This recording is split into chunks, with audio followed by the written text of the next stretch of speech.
जय झूलेलाल दोस्तों, अॼु असां ठाहींदासीं बिल्कुलु बाज़ार वांगुरु अचारी पनीर, जेको ॾाढो टेस्टी ठहंदो। वीडियो एंड ताईं ज़रूरु ॾिसजो और पसंदि अचेव त लाइक और कमेंट ज़रूरु कजो।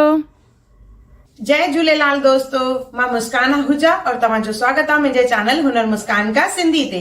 अचो त रेसिपी शुरू कयूं था पिया।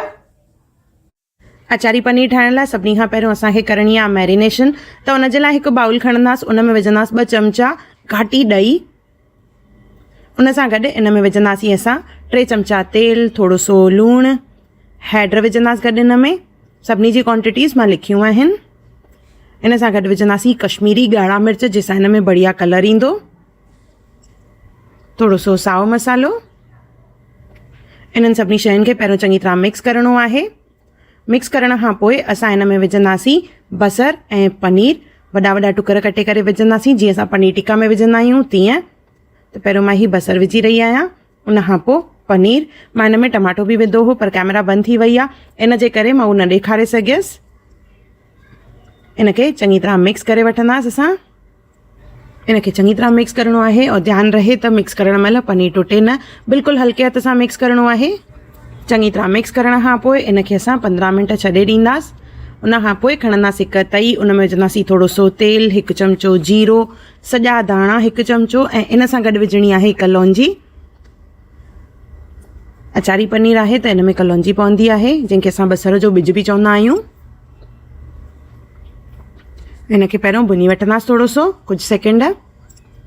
उन खां पोइ जेको असां पनीर रखियो होसीं मैरिनेशन लाइ, उहो पनीर विझंदासीं। ॾिसो, मां हिन में टमाटो बि विधो आहे। जीअं मां ॿुधायो, कैमरा बंदि थी वई हुई त मां उहो न ॾेखारे सघियसि।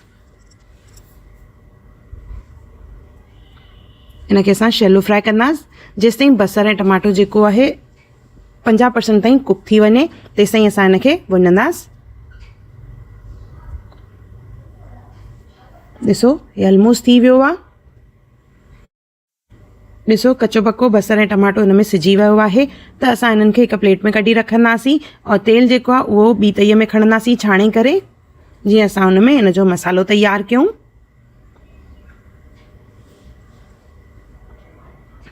ॾिसो, इन में विझंदासीं असां हाणे तेज पत्तो, वॾो फोटो, कारा मिर्च ऐं लौंग।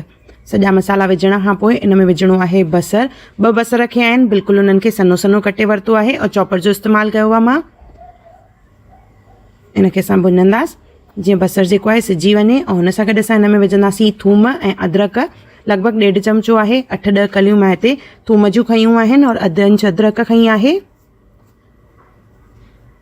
2 कश्मीरी ॻाढ़ा मिर्च विझंदासीं और हिन मसाले खे असांखे चङी तरह भुञणो आहे, जीअं बसर ऐं थूम जेका आहे चङी तरह सिजे।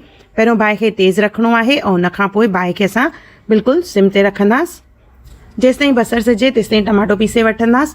त टमाटो पीसण जे लाइ असां हिते खया आहिनि 2 टमाटा, उन सां गॾु खाॼा 6-7 खाॼा खया आहिनि, थोरो सो साओ मसालो, इहे सभु मिक्सी जार में पीसे वठंदासीं। ॾिसो, बसर लॻभॻि हिते सिजी वियो आहे।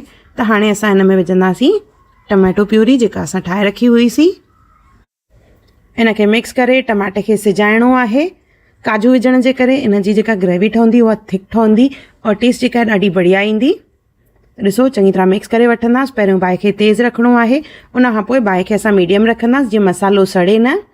इन में विझंदासीं हैड, धाणा और कश्मीरी ॻाढ़ा मिर्च, जंहिंसां हिन में बढ़िया सो कलर अचे। इन्हनि सभिनी शयुनि खे चङी तरह मिक्स करे वठंदासीं। कश्मीरी ॻाढ़नि मिर्चनि जे करे इन ग्रेवी में कलर जेको आहे ॾाढो बढ़िया ईंदो। बाहि खे सिम करे असां हाणे सिजाईंदासीं, जेसि ताईं मसालो सिजे। ॾिसो, मसालो लॻभॻि सिजी वियो आहे, इन मां तेल बि निकिरणु चालू थी वियो आहे। हाणे हिन में विझंदासीं असां कसूरी मेथी 1 चमचो। इनखे मिक्स करे वठंदासीं। इन खां पोइ असां हिन में विझंदासीं गरम मसालो, 1 चमचो गरम मसालो विझणो आहे। मिक्स करे पोइ हिन में विझंदासीं असां पाणी, लॻभॻि 1 गिलास पाणी विझंदासीं। ग्रेवी जी कंसिस्टेंसी जेका आहे असां पंहिंजे हिसाब सां घटि वधि करे सघंदा आहियूं। हिते मां 1 गिलास पाणी विधो आहे। मिक्स करे इनखे पहिरियों बॉइल कंदासीं। ॾिसो, 1 बॉइल अची वेंदो त जेको असां पनीर फ्राई करे रखियो होसीं उहो विझंदासीं हिन में। पनीर विझी करे बिल्कुलु हल्के हथ सां इनखे मिक्स करणो आहे, जीअं पनीर टुटे न। और ग्रेवी जी कंसिस्टेंसी ॾिसो केॾी बढ़िया सी आहे। अञा हिनखे असां थिक और रिच ठाहींदासीं। ॾिसो ग्रेवी लॻभॻि सिजी वई आहे। इन में विझंदासीं लूणु। मैरिनेशन महिल पनीर में लूणु विधो होसीं असां, त ख़ाली ग्रेवी जे हिसाब सां विझणो आहे। हाणे हिन में असां विझंदासीं साओ मसालो ऐं थिक और क्रीमी ठाहिण जे लाइ इन में विझंदासीं असां फ्रेश क्रीम लॻभॻि 3 चमचा। हिनखे मिक्स करे वठंदासीं। इहो असांजो अचारी पनीर तयारु आहे। ॾिसो कंसिस्टेंसी हिन जी। इनखे असां गर्मा गर्म सर्व कंदासीं। ॾाढो टेस्टी असांजो अचारी पनीर तयारु आहे। हिकु दफ़ो ज़रूरु ठाहे ॾिसिजो और कमेंट सेक्शन में मूंखे ज़रूरु ॿुधाइजो त तव्हांखे इहा रेसिपी सिंधीअ में कीअं लॻी। साॻी रेसिपी मां पंहिंजे चैनल हुनर मुस्कान काते हिंदीअ में विधी आहे, उहा बि ज़रूरु चेक कजो। अगरि तव्हांखे मुंहिंजी वीडियो पसंदि आई हुजे त हुनखे लाइक कजो, मुंहिंजे चैनल खे सब्सक्राइब कजो, इंस्टाग्राम और फेसबुक ते ज़रूरु फॉलो कजो और मुंहिंजी नई अचण वारी वीडियोस खे ॾिसण लाइ बेल आइकॉन ज़रूरु क्लिक कजो। और मुंहिंजो वीडियो ॾिसण लाइ धन्यवाद।